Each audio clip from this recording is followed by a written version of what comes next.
Hey guys, Alex from 7th Hour Films back again with JoJo's Bizarre Adventure. Last time around we watched I'm an Alien, where Kira was horny for Hands and his new wife was horny for him, and then it cut to a field where Josuke and Okuyasu made first contact with an alien. This alien is not a stand user, but he does have special powers.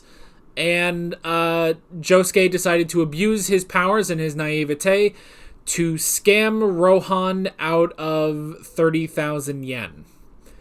And Rohan is starting to catch on. And that's basically the plot of last episode. It was stupid, but I enjoyed it. So, yeah. Yeah, I guess that's pretty much it. So, we left on a cliffhanger. We should go ahead and figure out what's going on. Like always, the reaction is down in the description and in the pinned comment for your viewing pleasure. So let's go ahead and just jump on into this episode of JoJo's Bizarre Adventure. Here we go.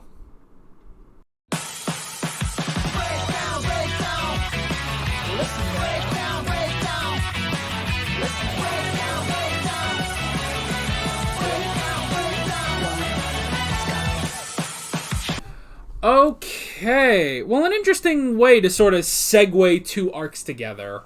Just keeping the same characters, basically. Excuse me. Except for Mikitaka. So, he's out of this story now. But, oh boy. That, interesting. Highway Go-Go. Which is super fast and just drains your energy with feet. That's kind of weird. I don't know why this is like the Dan Schneider stand. There's an obscure reference for you. It's weird. I like the look, although. I will say I like the look when it's all together. Like, that's a really interesting look. I like that. Yeah. Okay, you know what? This was a little convoluted, but I will say this was good. This was good. Man, part 4 is picking up, I have to say. Like, I feel like we're finally, like, starting. Like, here we go. We're into the good shit now. Man, oh man. And, you know, it's not just because we don't have He Who Shall Not Be Named for the past 3 episodes, although we haven't. But yeah, interesting shit. Very, very interesting shit. Okay, so first off, I don't quite understand the deal of, like, if you win, you'll get the 2 million, which is more than he got from the lottery, actually. Like, okay, here's a question. Where did Shigechi's money go now that he's dead? That's a good question. But anyway, so I don't understand the whole ins and outs of if you win. I guess if you win and I don't figure it out, you will get the 2 million. But if you win and I figure out how you're cheating, then you lose your pinky finger. And if I guess that's it. And I guess if he loses and Rohan figures it out, I don't know, there were like 10 different layers to it. I don't know. The important thing is that Tamami's back. Finally. It's been literally 21 episodes since we've seen him. Araki finally remembered that Tamami exists. And they say, too, like, it's been a month since episode 7 when Hazamada beat him up. Bullshit. That's because they said that, oh, Rohan, after Josuke beat the shit out of him, Rohan would have to take a month off of work because he has to recover. Then he came back 2 episodes later. So you can't tell me that, like, Josuke healed him or something. And when Tamami says, I've been in that hospital for a month, and it's like, You'd think Josuke would be like, you were in a hospital? Shit, why didn't you give me a call? I could have healed you with Shining Diamond. So, I'm going to say that there is absolutely no excuse for why Tamami has been gone this long. Not that he was a great character or anything. It's just so strange that he was just wiped off the face of the show completely. He was in the last intro. During Chase, he was there. He didn't appear in any of those episodes that had that OP. I don't know if he's in this OP, actually.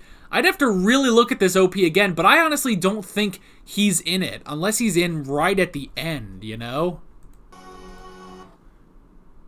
Okay, he is. Well, still. They brought back fucking Tonio once. They brought back Hazamada too many times. But fucking Tamami, who is interesting and actually had an interesting dynamic with Koichi. Again, Tamami back when Koichi was good? Like, what the fuck? We dropped Tamami and then Koichi got 100% ruined as a character. I don't have my coins out. Just imagine I put in a couple coins. But yeah, Tamami's back. He was going to use the lock, which was interesting. Which I guess that was an interesting idea of, you know, we'll use him basically as insurance to make sure that one person gets what they should have or not, I guess. So, yeah. But the ins and outs of it, I don't fully understand. And then Rohan's house just randomly catches on fire. Like, what? Okay. I'm assuming Shining Diamond can't fix his burned stuff. Like, does burned count as damage? Actually, that's a really great question. How does Shining Diamond's restoration work with fire, I wonder? I mean, you would think it would be the same as, you know, if this pen was, like, broken in half, which I'm suddenly realizing I'm low on ink. But if you, like, break this pen in half, you can restore it. But if you burn it, which separates it into a lot of ash, can you restore the ash back into... Because it's still essentially the same thing? I don't know. Maybe not. Or, like, it's plastic, I guess, so it would melt.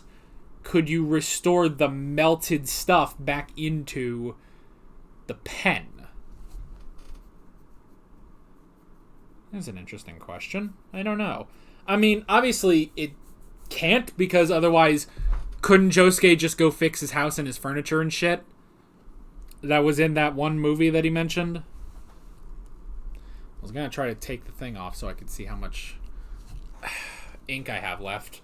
But now it's not working. The little thing is just spinning around on the pen. Oh well.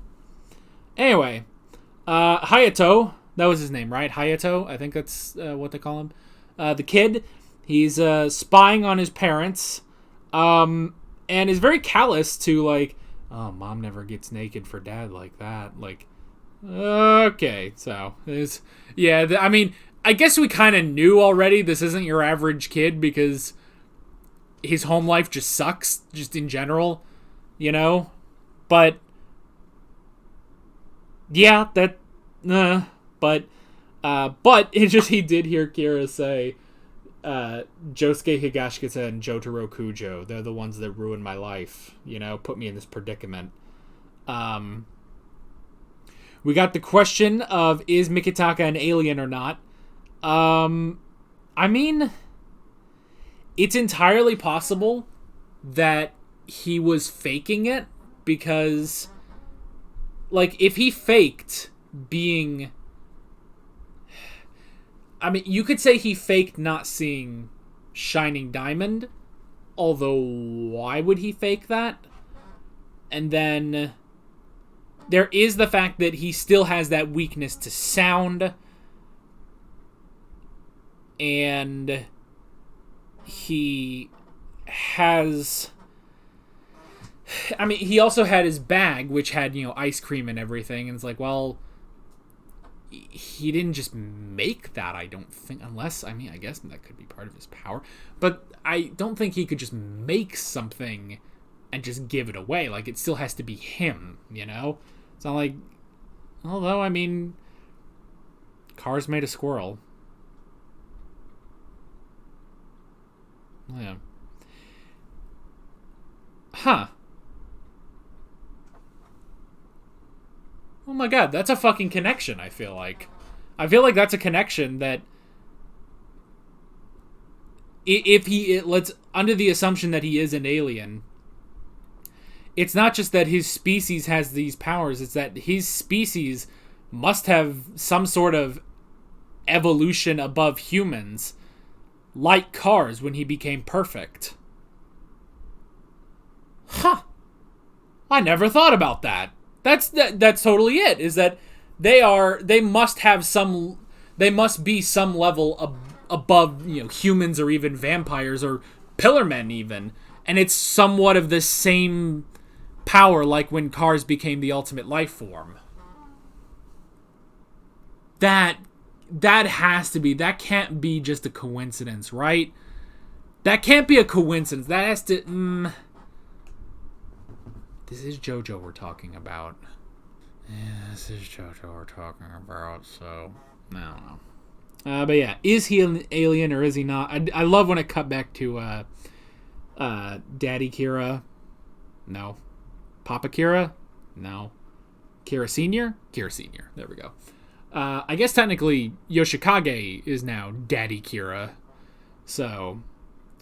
Especially, I'm pretty sure that's what Shinobu would be calling him at any given point. So, yeah, she totally strikes me as a daddy kind of person. I said too much. Anyway, but I love cutting up to Kira Sr. and he's just like, "What the fuck? Does he have a stand or not? Fuck it, Highway Go-Go. I'm gonna go do something else." Like that was kind of funny. But yeah, so there's the tunnel. And the room, this is one of those things where it's like, oh man, what a powerful stand and stuff. And it's like, it's specific. This is one of those stands where it's like, you would kind of be shit out of luck if you got a stand like this, you know? Because yes, it's incredibly fast. It can hunt you down. It will drain your energy and everything. And, you know, it's an interesting, basically a hunter. But you have to fall for the trap. That's the thing. And Rohan fell for the trap because he didn't know what it is. Everyone else is not going to fall for that trap. The only reason Josuke goes into the trap is just to help Rohan because he's a good boy, you know? He's so much like his father. But yeah, like, that's the only thing. So, but otherwise, you know, Josuke and Rohan, they just tell everyone, hey, don't go into a room, and there you go. And see, they wouldn't do it. Jotaro wouldn't do it. Joseph wouldn't do it. Okuyasu may be accidentally coerced, and then Koichi's just a fucking idiot, so he'd probably just walk in. Not even to save anyone, he would just walk in because he's a dumbass. I know. I'm going out of my way to insult Koichi, but I fucking hate him. Maybe I'm over-exaggerating that, too. I don't know. It's because I've got Netflix at the last shot of the intro, and so I'm just sitting here like, yep, fucking Koichi. I see him, and I hate. Anyway. But yeah, it's like, if you ended up with that stand... You kind of shit out of luck if they know how to beat you, you're fucking done, you know? Like, imagine, like, if you get something, even something basic, you know? Like, if you got, and I know it's gonna sound strange to call this basic, but if you got fucking Star Platinum, like, that's fucking great. And it's a basic-ass stand. Now... It's ungodly strong, and yes, can stop time. But all in all, Star Platinum is the basic bitch stand. Well, maybe not basic bitch, I don't want to say that. But it's the very basic, like, here's spirit that punches. Because even Josuke, with Shining Diamond is, here's spirit that punches and heals. Interesting. Okuyasu, here's spirit that punches and hand, erases shit. Hermit Purple, Hierophant Green, all that good shit, Silver Chariot to an extent. Yeah, that one's kind of basic too. Even though it has its specialties and it's used really well, but it's like, but you'd be way better off using those stands, If you got something where it's like, I have Ghost that punches, which is what Star Platinum was until the end of Part 3, when it's like, I have Ghost that punches and stops time. Cool. How many times are you going to use that in your life? I don't know. Maybe not a ton of times. Especially because Star Platinum is just that good and fast and everything that most of the time you're probably not going to need it. But then it's like, I have Ghost that makes room that if you walk in room, he attacks you with feet and then you die. Like, so just don't go in the fucking room. I mean, yeah, you can catch some people off guard with that, but just don't. But if you don't go in the fucking room, your stand's fucking pointless. Like, that kind of sucks, It's one of those things where it's like, man, I would hope I wouldn't get something like that, Because even like hair, like I control hair. Well, cool. That you could use that in some ways. Heaven's Door is ungodly useful. Even Reverb. Act 3, while I have my problems with it, is a very useful stand, And I especially love Act 1 and Act 2. But yeah, Highway Go-Go, it's like, well, this guy, like, yeah, you're good for this story, but I don't know. It's just kind of one of those, like, after the story, there's nothing you can really do. It's the same with, like, Tamami. It's like, yes, I can go and make sure that people hold up their end of the bargain, or else I will make them do it. Wow. That's an incredible stand you got there. I don't want to shit on Highway Go-Go, because it is good, but it is just one of those, you sort of sit back and it's like, wow, there is no other use for this. It's kind of like, you go back to Part 3, it's like, you go to like Alessi and it's like, I can make people children. Ooh, that'll be useful. You get one power and you get this, or like Mariah, like, I can magnetize things. Wow. You're going to be using that a lot for the rest of your life. Like, because you only get one chance to get a really cool power. So if you get shit, you're just kind of in shit, Or like Hazamada, like, oh, I can turn a mannequin into someone else, but they're still that person. It's not like they're under my complete control, and it's like, wow, great. All right. So, I don't know. Does that point come across? It's just, you really hope that you're not going to get one of those stands if you got shot by the arrow. You would hope, like, at the very least, Hermit Purple. Actually, Hermit Purple would be my ideal one, Because I can just think of so many things I could do with that. I see so much potential in Hermit Purple, even just down to, I mean, you've got a vine. Fucking, if you're in combat, whip that shit around like fucking Trevor Belmont. Or do like fucking, if you could, like, I said this on Twitter actually, if you could like minimize the vines to be like razor thin, and then you just start cutting through shit like fucking Walter from Hellsing or something. Like, that'd be really cool. Or fucking Best Genist. Like, yeah, if you fucking did that, that'd be so fucking cool. Anyway. I love how Rohan is so stubborn that it's like, oh, I'll spare you if you give up your friend. And he's just like, fuck you, I'm not listening to you. I'm not going to let you tell me what to do. It's like, okay, that was funny that Rohan is that stubborn. And then I like how Josuke comes in anyway, because he's not going to leave Rohan behind, He's not going to let him die there. So I like how they save each other, basically, by just being them, So that was really good. I like that. And then, yeah, at the end, Josuke gets on the motorcycle and he is off while he is being pursued by feats. Yeah. I mean, he's just got to find the user, but I don't know where the hell this user's going to be. I mean, we took so many episodes to find Chili Pepper's user, so... Yeah, I don't know. I don't know, but we'll have to see next time. So that is basically it. With all that being said, I'm Alex from 7th Hour Films, and I will see you guys next time. Take care.